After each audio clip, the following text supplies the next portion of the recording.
Ready to go. Thank you, parents, for joining us. Welcome, everyone. We are very excited to start a new webinar about the safety and well-being of your child. At Wellspring, we really care about this aspect, and we would like to ensure that we're always keeping a balance between the academic and the social, emotional, as well as the physical well-being of your children.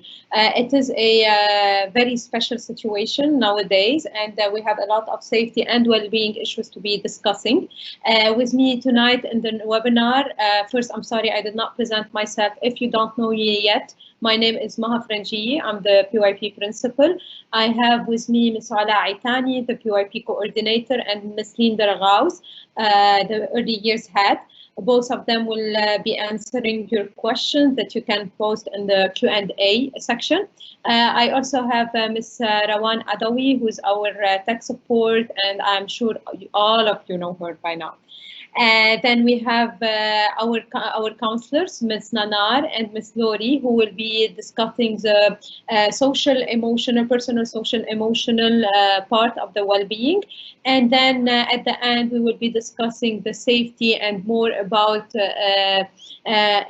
how to keep our children safe during this period.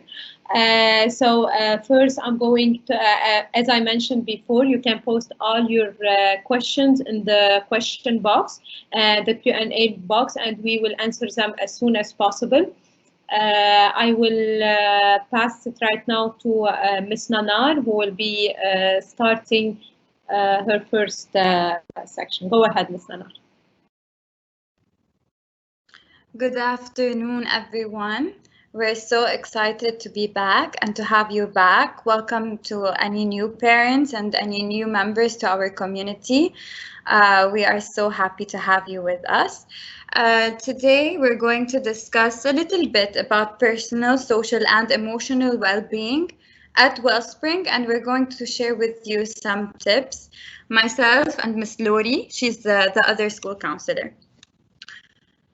We're going to start our session with a little bit of a discussion about our feelings. So if you can share this if you can scan this QR code, please go ahead. And if not, we will be sending a link now in the chat, and you can go ahead to the link. And there you will find two questions. The first one is, how have you been feeling lately? So we would love for you to share 3 feelings. They could be anything: happy, sad, frustrated, angry, disappointed. And after that, what are you worried about the most? And this we will be sharing on our screen the different answers we get. It's definitely anonymous, so I won't know who's answering what. But the point of this exercise is to know that we are not alone. So if you are feeling overwhelmed, I'm feeling overwhelmed, and someone else probably is feeling overwhelmed as well. Knowing this makes us feel a little better. It reassures us that we are together in this, and we are going to be supporting each other throughout the year. So let me move on. And we can already see some results: exhausted, productive, satisfied, tired, sad. So the bigger the word gets, it means more people are submitting that answer.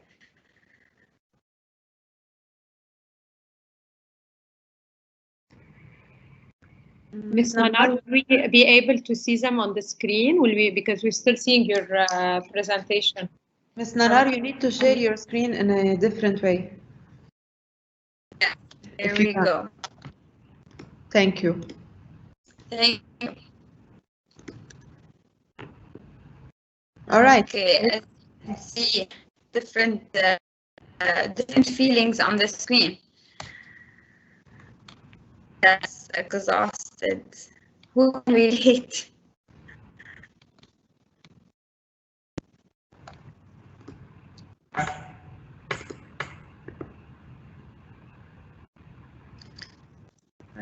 Okay. Let me just check other one. And you can also ask are you worried about the moment we can see the answers here together.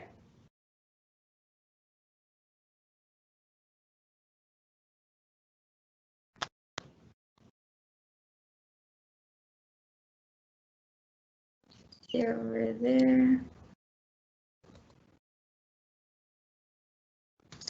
Virtual learning. That's a legitimate worry. But we've got you covered. Don't worry about that.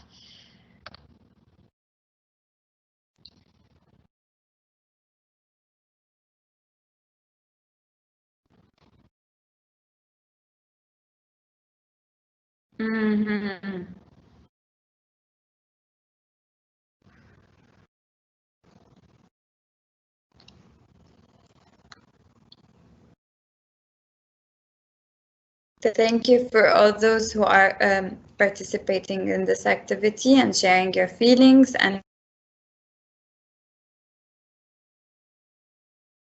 it's really important to express ourselves.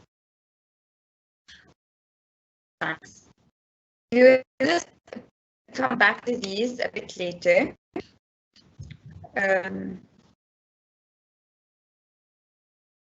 It's in the you would just like go ahead and check it out again.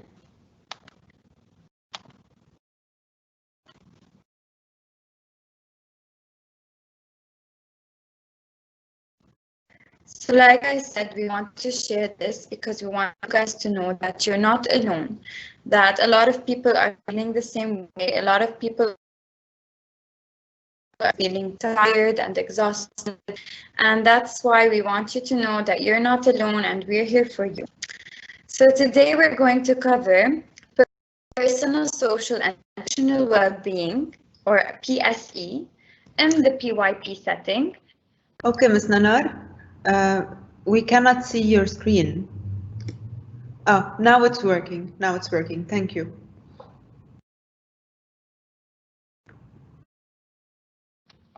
Okay. It just went again. Then, yeah, because I thought it wasn't working, so I tried to fix it, and it went. Can you share it again, I'm please? sure it's.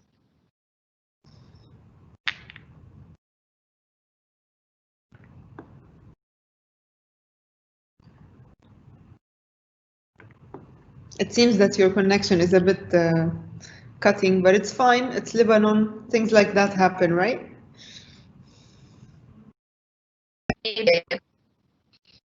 Okay, Can Ms. you see Lori, do my- you have the PowerPoint? The same one? We can open it if you want. Is it not sharing now, Rawan? No, it's not. I can share the PowerPoint. I can share the PowerPoint. Yes, please. If you have it, someone else can share it so that the connection with Nanar is better. Just give me a minute, and Nanar, can you stop sharing? I will share. Okay, I'm gonna put Miss Nanar meanwhile. So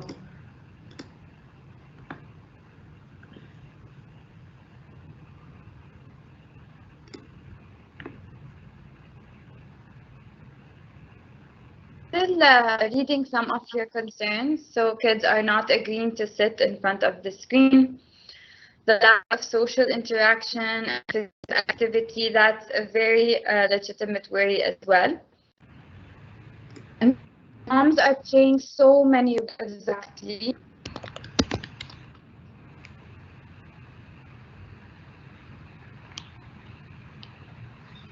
yes, we can see your screen, Miss Maha.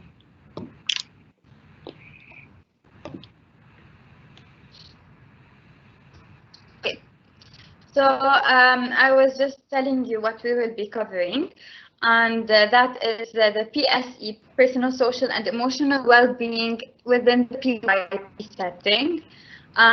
And the same thing in Wellspring, what we offer. We're going to go over some strategies and tips about self-care, emotional well-being, empathy, social organization, our young learners. And we're going to end it with a gratefulness exercise and some takeaway and feedback.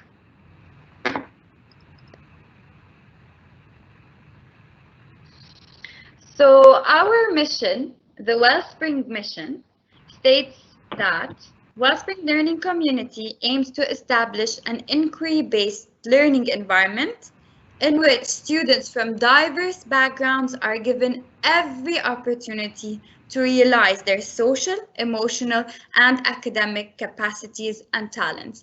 As you can see, social, emotional is in our mission.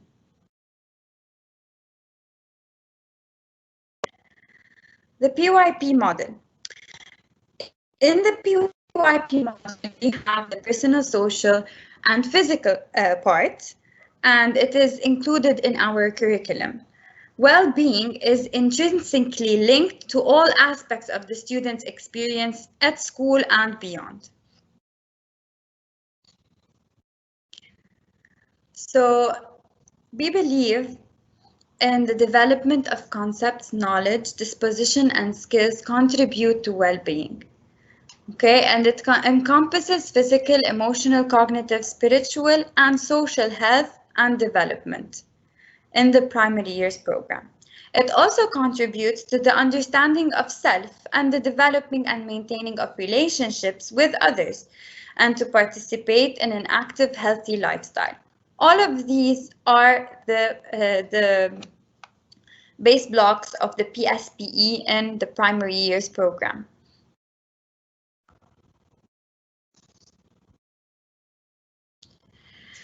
So these are the three different aspects of it. We have the identity, we have active living, and we have interaction.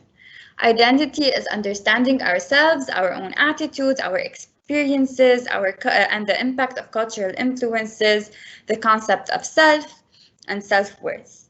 Active living is more related to having a balanced lifestyle, having physical activity, and nutrition, and Nurse Joyce will talk more about that. And our interactions is more related to the social aspect of it all, understanding how individuals interact with each other in the community, and awareness of similarities and differences, and being open-minded, and knowing our own rights and responsibilities are all part of the primary years program.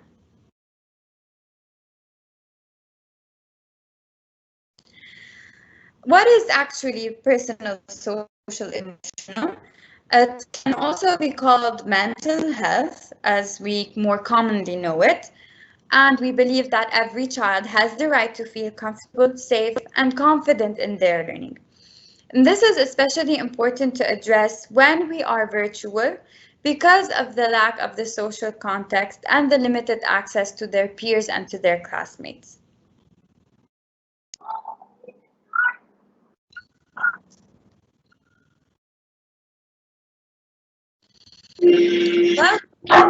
Well-being at Wellspring. So what do we do at Wellspring? At Wellspring, actually, it's my 6th year at Wellspring. So my first day at Wellspring, I had orientation. And the first thing I remember that Ms. Ala was sharing with us, she said that every teacher and every member of the community is a PSPE teacher. So everyone in the community is responsible for the social and emotional and the physical aspect of the students. At Wellspring, we cater to the whole school. So how do we do that? We have the second step program. The second step program is a social emotional curriculum. It ranges from the early years to grade 5 students in our campus, and it addresses social emotional learning such as learning skills, emotion management, empathy, problem solving, as well as bullying prevention and child protection. So these are all lessons that are delivered to our learners.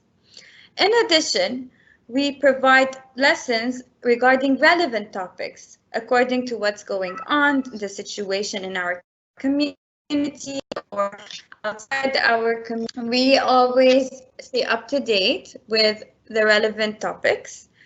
We provide workshops for teachers and workshops for parents to address relevant topics as well and to support the students' emotional needs. Another aspect of the well-being community in Wellspring is to provide recommendations for parents and provide them with tips.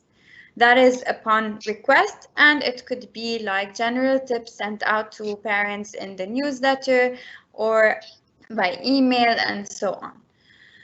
Other than that, we have individual and group sessions with students, that is upon referral or request. We provide outreach for parents and students and teachers. This means that we will reach out to you, we will ask you if you need anything, if you need support.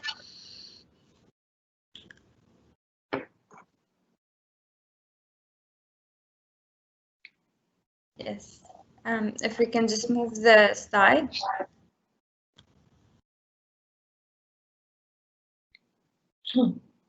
Okay. Yes. We also coordinate with teachers, administration, and parents to support and cater to students' needs. We have check-in forms to help screen and identify our students who are in need of support, emotional support. We check in on students and we chat with them on Microsoft Teams. This is virtually. And we collaborate with the teachers and parents and staff to see what best suits each student. And we also help refer to specialists when needed. The counseling department at Wellspring Learning Community. So it basically addresses the three major points, which is the academic, the social and emotional.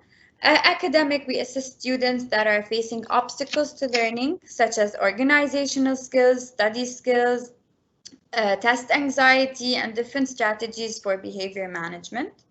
For social and emotional, we help students have an understanding of their feelings, of their self, of the others, having empathy. And then we try to help students develop that interpersonal and social skills in order to be able to be successful in their school and in their community.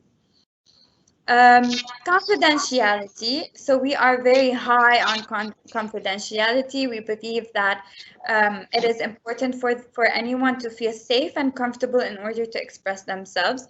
So parents should feel comfortable expressing themselves because everything that is discussed with the counseling department is confidential and is private, and same goes to the students. Students are made sure that whatever they share with the counselors stays with the counselors unless they are in harm's way or someone else is in harm's way or they give us permission to share. So these are our emails, Nanar and Lori. We can share them as well in the chat area. Feel free to contact us for anything, even if you just want to talk or to express yourself or just say hi. We're here to listen to you guys.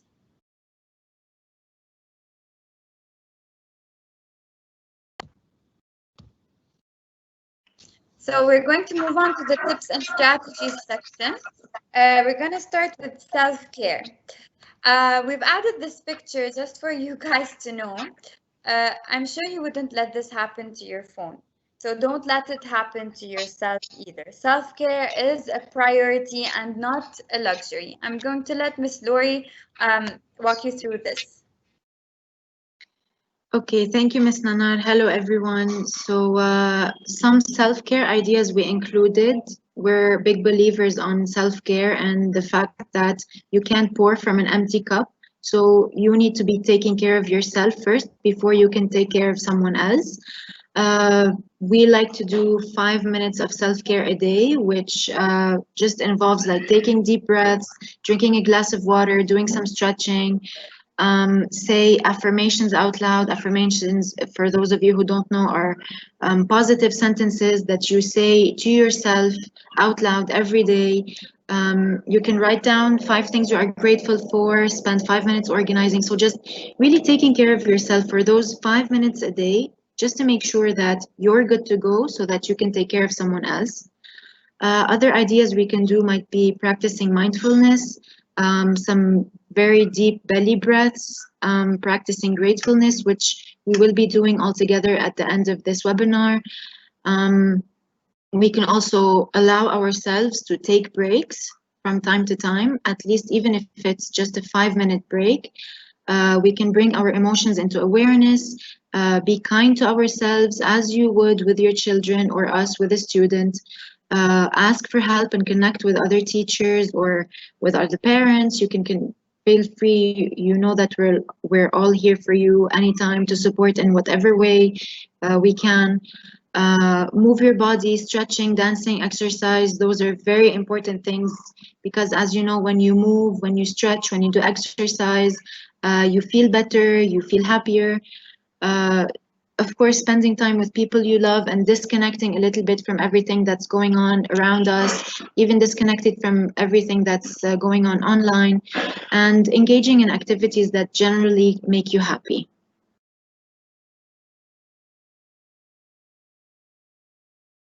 So some tips and strategies that we put down to work on the emotional well-being and empathy. It really helps if we keep a regular weekly routine or schedule for the kids. So maybe we can design and keep a more regular weekly routine together, because this gives the children a sense of predictability and safety.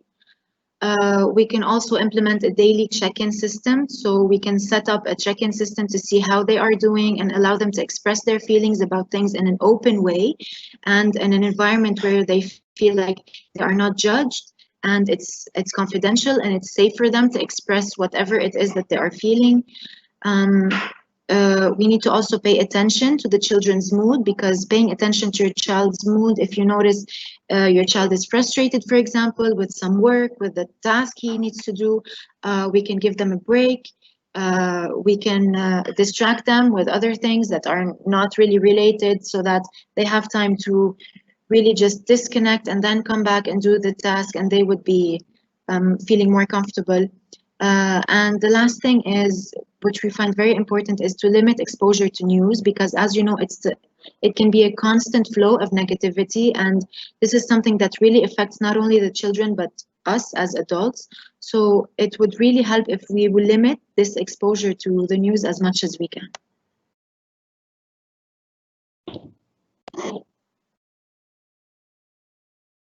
Okay, so other few tips and strategies for emotional well-being and empathy.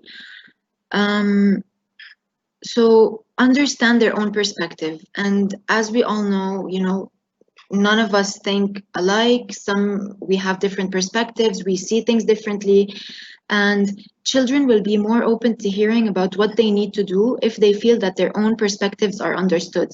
So validate their feelings, validate their perspective. Yes, I understand why you're feeling this way. Yes, you're right to see things this way, but just make sure that they will be more comfortable doing the task that needs to be done if they feel like their feelings are validated, their perspectives are heard.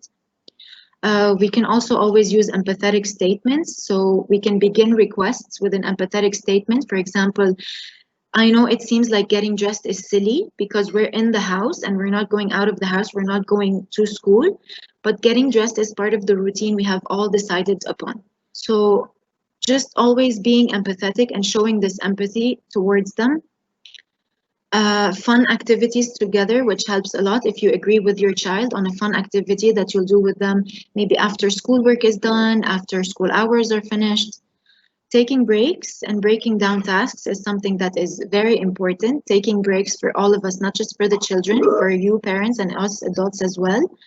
And breaking down tasks into chunks, because you know every child learns differently, and having a task just thrown out there in front of them when it's big, it has many steps, you know, sometimes it really helps if we break down the task so they can feel like they accomplished, like we're setting them up for success with smaller tasks that they can accomplish before moving on to others. And finally, helping your child manage their emotions. So we can do this in many ways. We also, as Ms. Nanar mentioned, this is part of the curriculum of the second step, which the lessons will be delivered to them.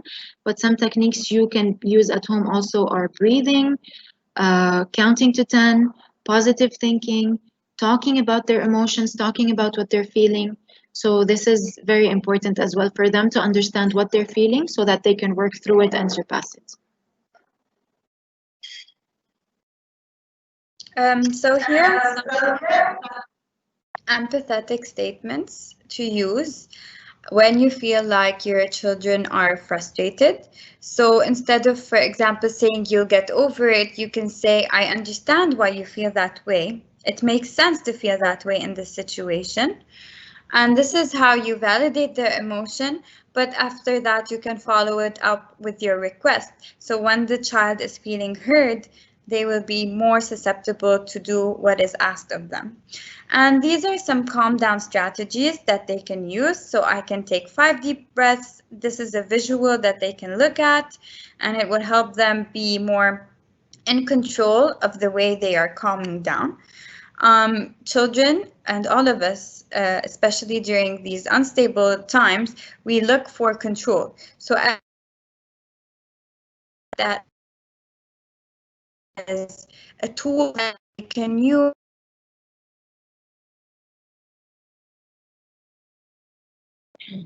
Miss Nanar, your connection is cutting. So I'm not sure if Miss Lori can take over. Yes, Miss Nanar cut. Miss Lori. Okay. All right, sorry, I was muted when I was talking. Yes, Miss Nanar, keep going, please. You just, your connection cut. We couldn't hear what you were saying at the end. Yeah, I was just saying that children need that control, that routine, that predictability in order to feel safe, in order to feel calm, in order to feel like they are able to work and produce. So here are some tips about social well-being. For social well-being, it's important to encourage your children to participate in the whole class calls. So we understand that this is a different situation, that they are at home and they're not having that one-to-one interaction with their teachers or with their friends.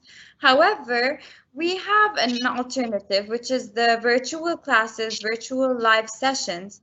And it is so important for them to participate in these calls so that they can feel that belongingness. Another thing that you can do is set up virtual play dates for your children with their bestest friends. And they can do like several things from this list, different ideas over here, like read aloud, they can tell each other jokes, and they can have a magic show, a sing-along, draw portraits, and or any kind of games they can play. It's really, really fun. If you're having trouble with that, please contact us and we can help you out. We can set up a play date after school hours, and we can just leave them to play, or we can be there to supervise.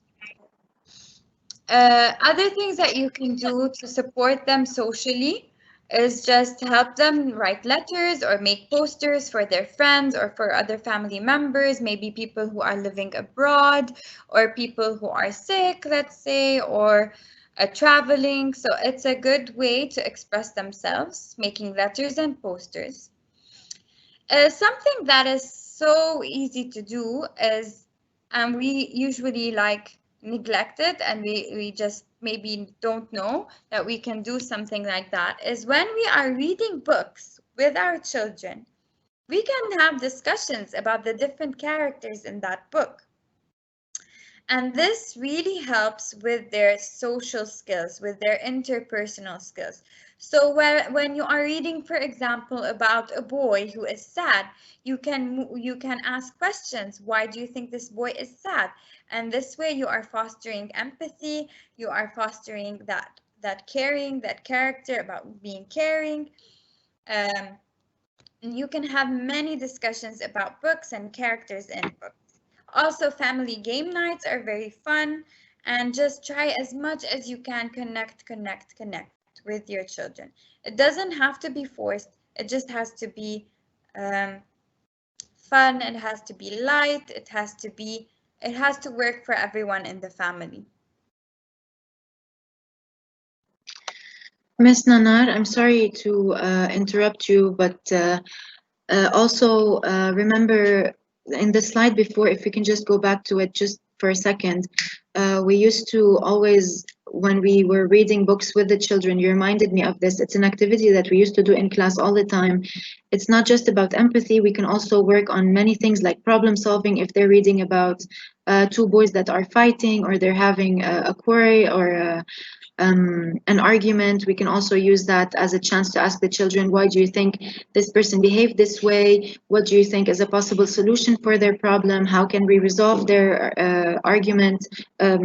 So as Ms. Nanar said, we can use them to really start discussions that are age appropriate and that we can cover many topics with.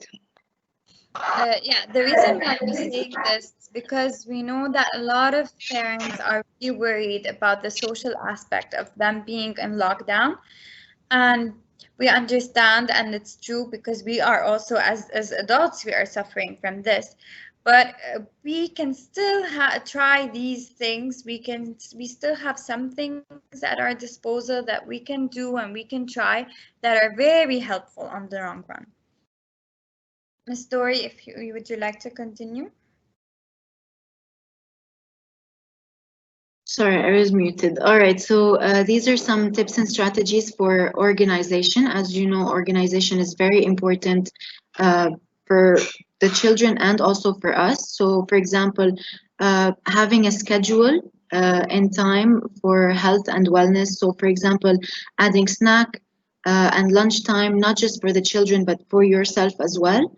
Scheduling me time, because we all know that free time allows each family member to invest in their own passion, in their own enjoyments and things that bring them personal happiness or relaxation.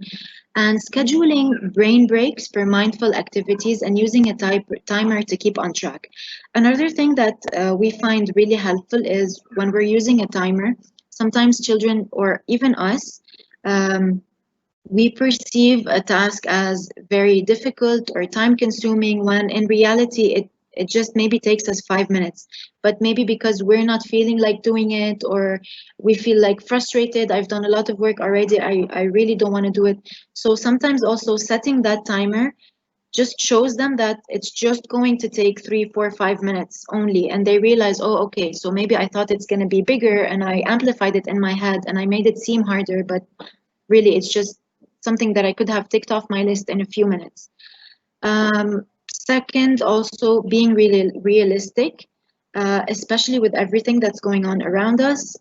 So starting and ending the day with practical goals, because setting goals and setting really difficult goals and reaching that goal is really rewarding, but we need to be realistic about giving the, like we said before, giving the children and giving ourselves chance at success. So if we set really difficult goals that we're not going to be able to reach anytime soon or accomplish, then we might feel frustrated. We might feel like I don't want to do this anymore. And a lot of the children have the same issues that they come to us with. So setting practical goals for them to accomplish every day, it's like we said, setting them up for success. Keeping the same schedule every day, because we know that children thrive on routine, and maintaining boundaries and not giving up personal time for unwinding.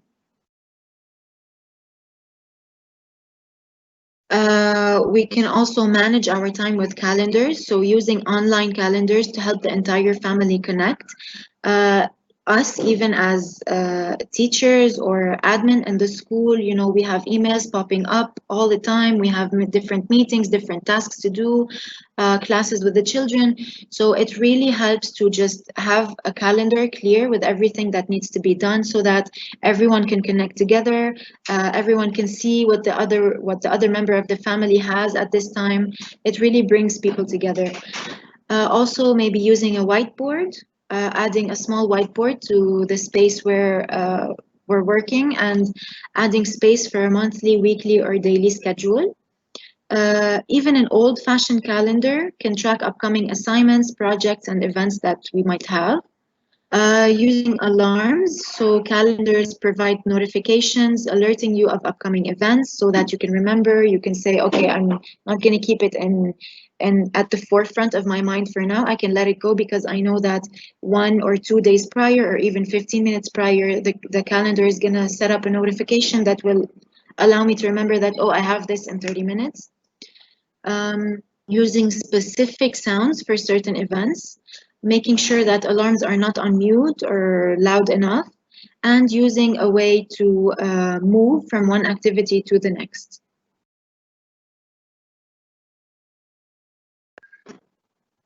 Ms. Nanar, do you want to talk about the activities we need to do? Just can you hear me, or is my voice very? We can hear you.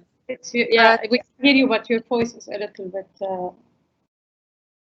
Try again. I'm sorry about my connection today. I don't know honestly what's wrong. Anyways, we wanted to. I'm sure you didn't get all the answers that you wanted.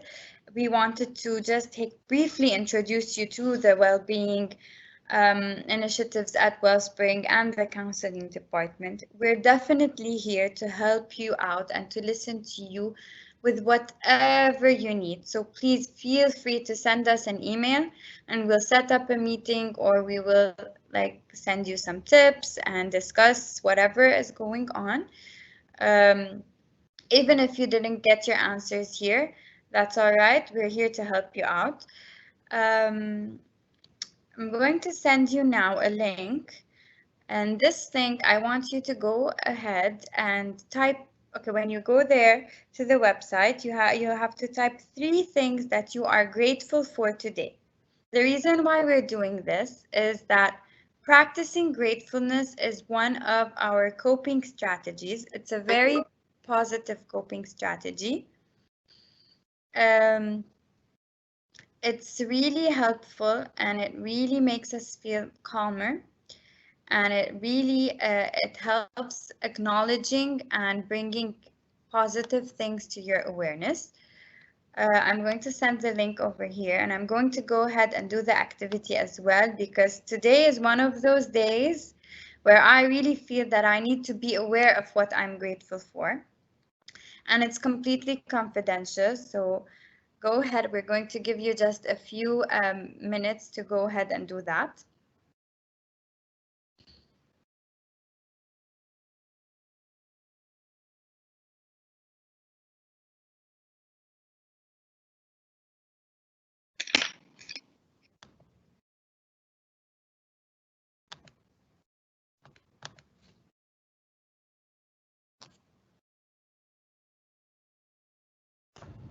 Ms. Nanar, I just wanted to add that Ms. Joyce is now with us, and I don't know when is her part, but she's with us, okay? Once Nanar finishes the gratefulness exercise, I think we can start with Joyce.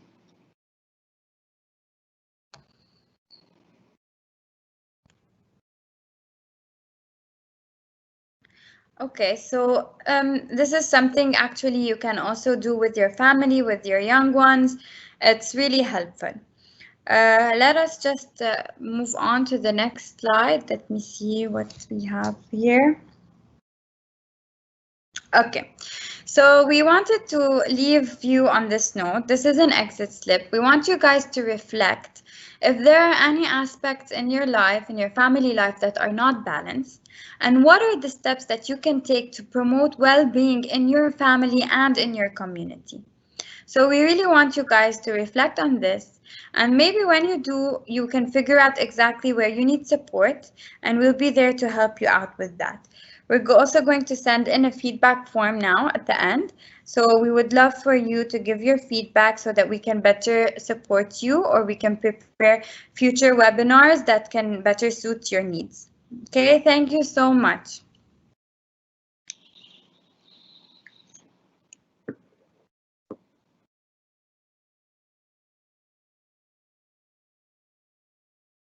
Okay, Nurse Joyce, are you with us?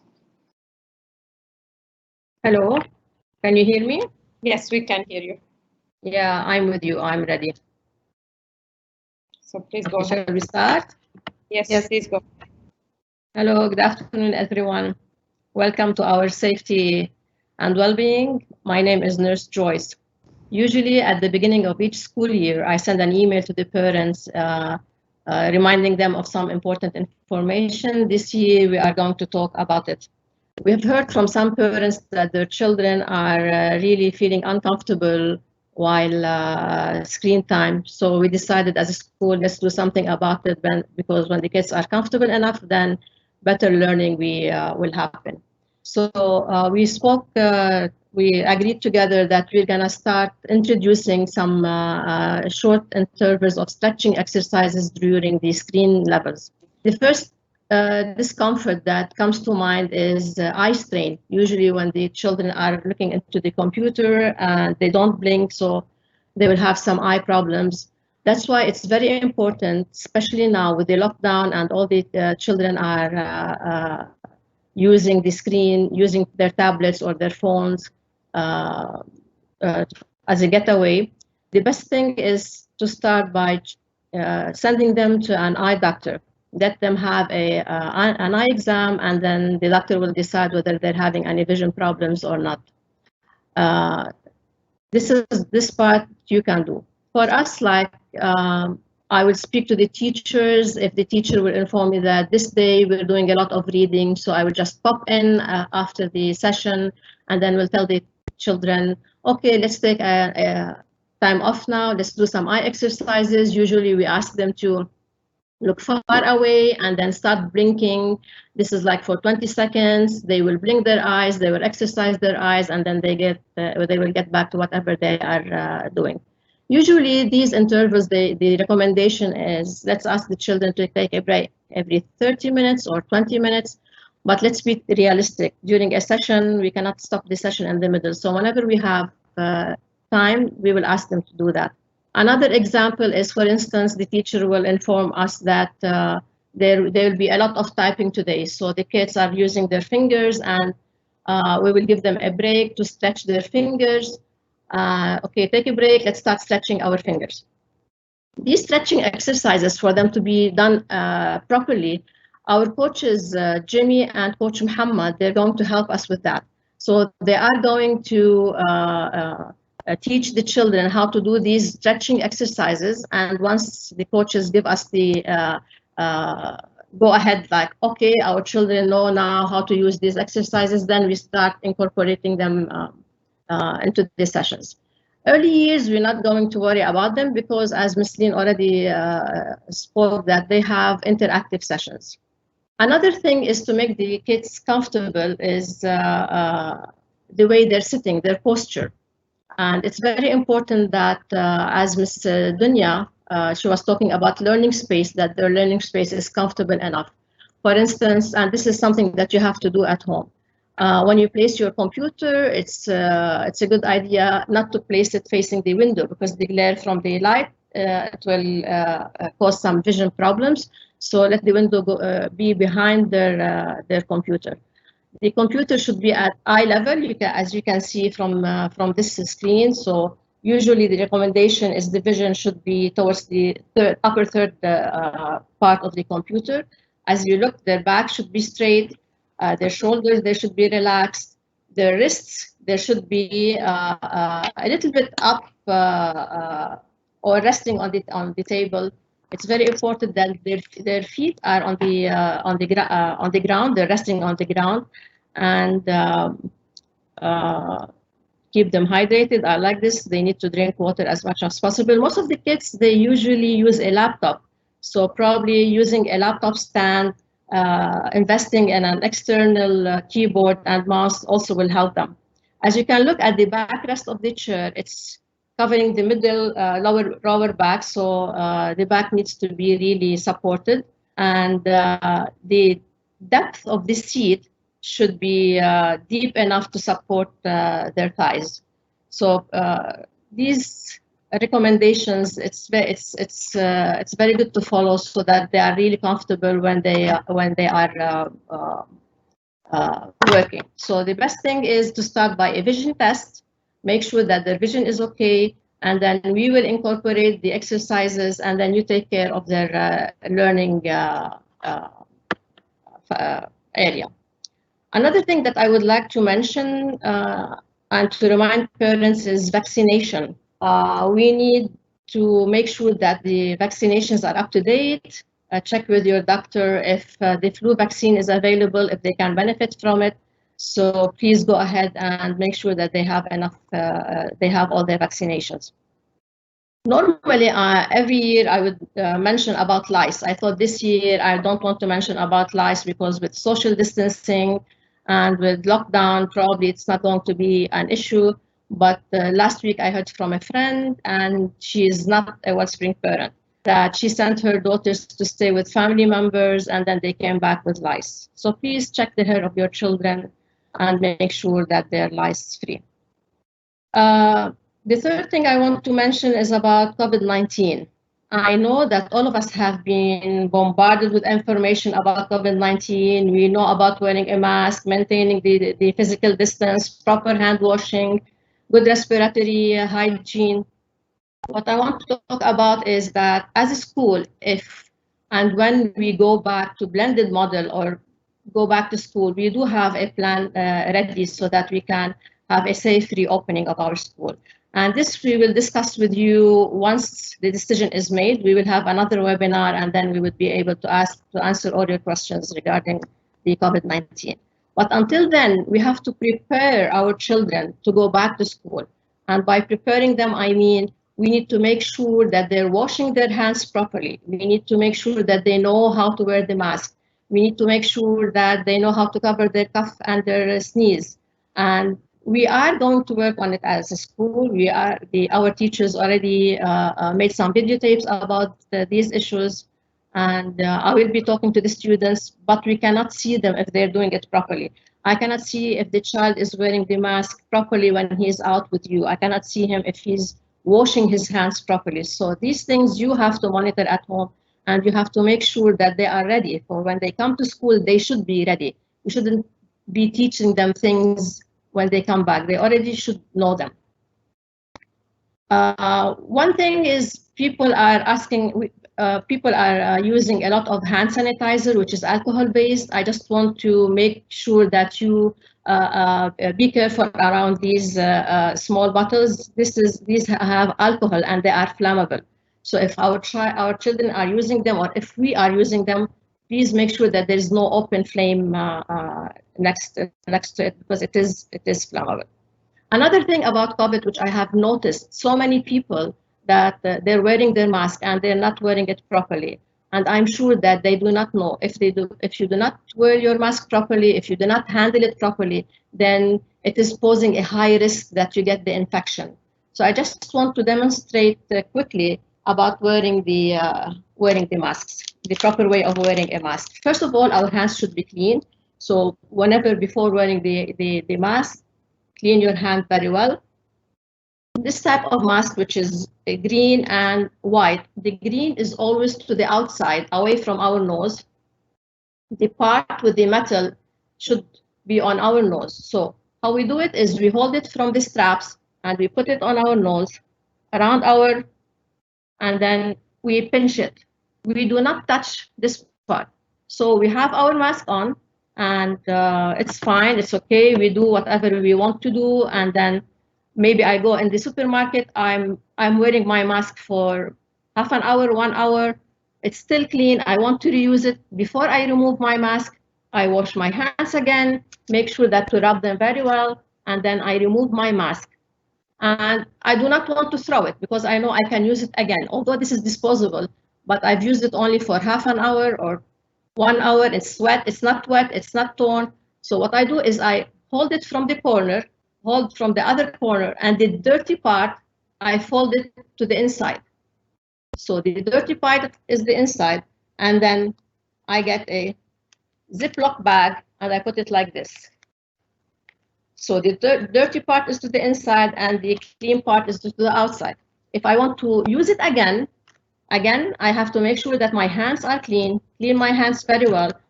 I remove it from the bag, holding it from the straps, take it out, and then put it on my nose again. I never touch this part. A lot of people, they will be wearing their mask and it will cover their eyes and they will go do like this. The minute I touch the mask from this part is contaminated.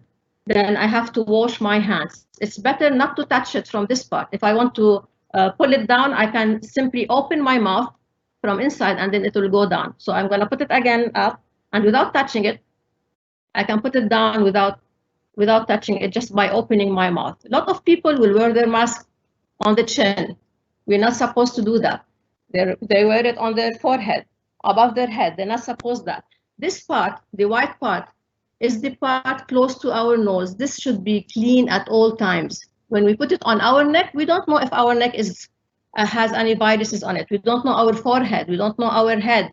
We don't. Some of them would wear it like this. We don't know if our arm is clean or dirty. So if we do not want to wear it, then you have to remove it. Fold the green part to the inside. Tuck it safely inside a Ziploc, and this is the way we are supposed to wear our mask. If we have a cloth mask, then it has to be washed every day.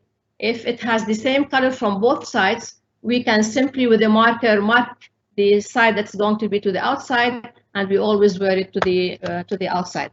I have at the end of there's a video, there's a slide that shows a video from the WHO on the best fabric, best material to use for cloth masks, and another video how to wear a mask and how to remove the mask. Other things that we're gonna talk to our children about, the emergency procedures.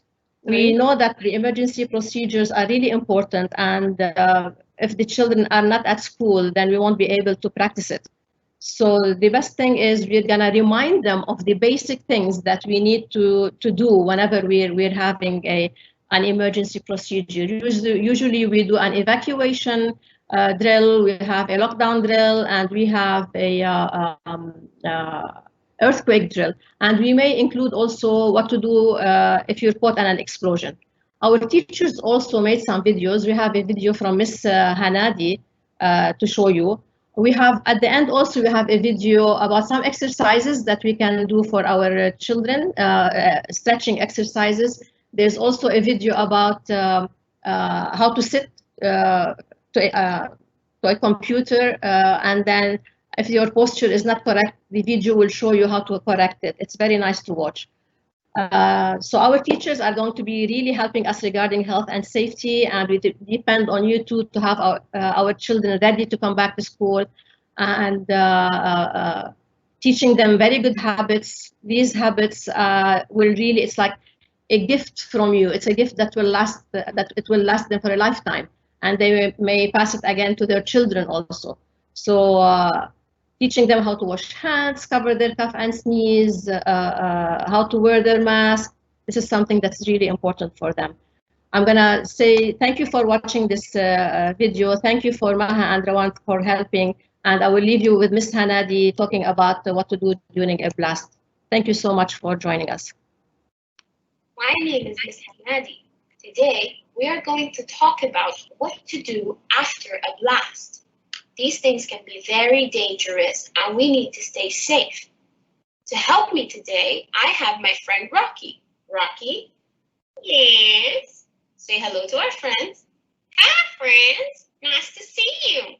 Okay, Rocky, let's pretend that a blast just happened. Right, very dangerous. What do I do to stay safe? Well, the first thing that's going to happen is that things are going to be shaking and falling all over the place. So you need to duck and take cover.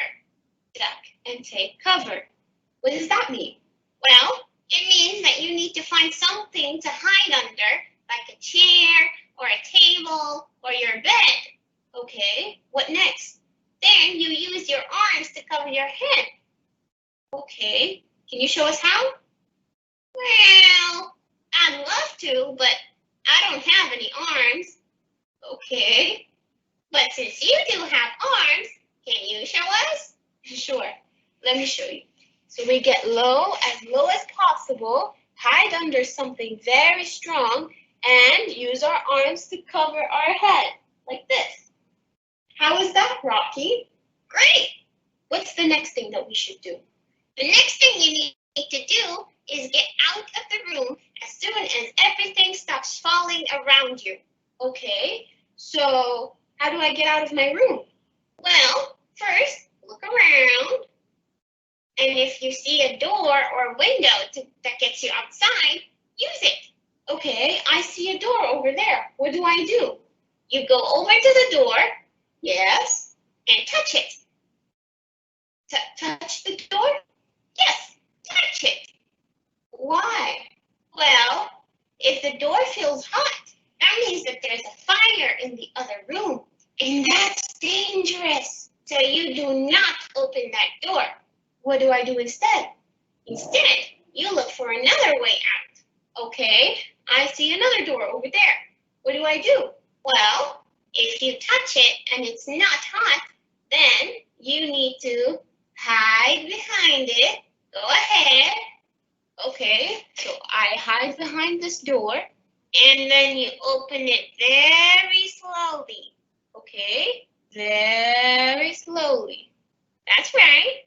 Why do I do that, Rocky? Well, there might be things that may fall on you from the other room if you open the door very quickly, and that's not safe.